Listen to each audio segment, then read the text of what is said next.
Hey guys, welcome back to my channel. Before the year ends, I wanted to go back and review some of the movies I missed this year that I just didn't review. So I'm going to go back and review them, and I'm going to start off with Thor Love and Thunder in this video. Now, this is a movie to me that I was really excited for it this year. It was one of my top 10 most anticipated movies this year, but I didn't get a chance to watch it when it came out. It took me like a week or two to watch it. So because of that, I just never reviewed it. And I was also in India when I watched it, so I just never got a chance to review it. So with that said, I'm going to get started reviewing that. Before I do, let me know down in the comments if you have seen Thor Love and Thunder. What did you think about it? And I am going to go into some spoilers in this video. So if you have not seen the movie yet, it's been a while since it came out, so I'm assuming most people have seen it. I am going to go into spoilers, so if you have not seen it, do not watch this video. With that said, I'm going to get started. And like I said, this was one of my most anticipated movies this year. I was really excited for it, and it ended up really disappointing me. Thor Love and Thunder is a movie that all my excitement once I watch it just completely faded away. Now, I didn't hate it the first time I saw it. I thought it was okay, but when I rewatched it, I rewatched it a couple of months ago, and I thought the movie had so many different issues, just so many flaws that on rewatch those were amplified, and I disliked the movie even more than I initially did. Because at first I didn't really dislike it. I thought it was okay. It was like, it is kind of what it is. I enjoyed some elements of it. I did have enough fun with it, but on rewatch I just didn't like it at all. So I was very disappointed by how this movie turned out. Now, Thor Ragnarok is a movie I really enjoy. It's one of my favorite MCU movies, at least like in my top 10 range. And I think this was just such a big letdown from there, because I thought Taika Waititi was going to do the same thing that he did with Thor Ragnarok, just in a new movie. But this was completely different, because this took all the humor and kind of amplified it. Like, there's so much humor in this movie, it barely takes itself seriously. And because of that, I can't take the movie seriously. And for the most part, like a lot of the jokes, honestly, not just some, a lot of the jokes really fall flat. And there's very few moments where I genuinely laugh in this movie. So it's basically like, it's trying to be a comedy, but I feel like it just ends up becoming a Thor parody instead of a Thor movie. And once I finished watching the movie, that's what I was really disappointed by. Now, the first time I saw it, I didn't really hate the movie. I thought it was okay. And the second time, I found more issues. I still don't hate the movie. I just think that it has a lot of flaws, and there's a lot of things about it that really hold it back from being great. This movie has two very serious themes about Gore and Jane Foster, and both of them barely get any time, and because of that, all the jokes kind of take up all the time of the movie.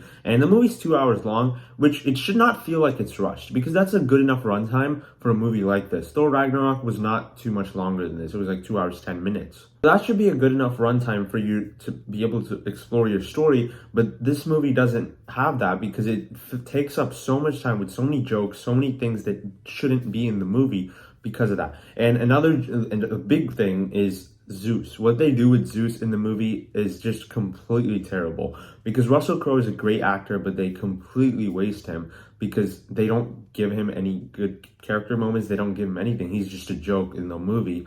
And even Thor, as much as I love Thor, Thor is one of my favorite MCU characters, and after Infinity War and Endgame, I really liked him. And I was hoping we'd get that Infinity War Thor back with like just super powerful, just kill anyone. And I was hoping we'd get that. But here, he's just turned into a complete joke. All he does is just flat out stupid lines that make no sense. And I still love Chris Hemsworth. I still think he's able to bring some of the comedy to the role. And I do like Thor being funny. Like, there's a lot of moments in Infinity War and Thor Ragnarok where Thor is funny, but I just think they took it too far and made a parody of the character. I also liked Jane Foster in this movie way more than I liked Thor, because she actually was able to be a fun character, but also have some serious moments, because she's dealing with cancer, and that's a really dark storyline, but we don't really get to explore that at all. There's only a couple of scenes where where you actually see that happen, and at the end of the movie, she dies,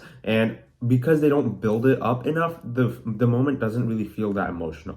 I know a lot of people hated Jane Foster just before this movie. I've always enjoyed her. I don't think she was great, but I think she was a fun enough character to the Thor franchise, and I think bringing her back here was really good.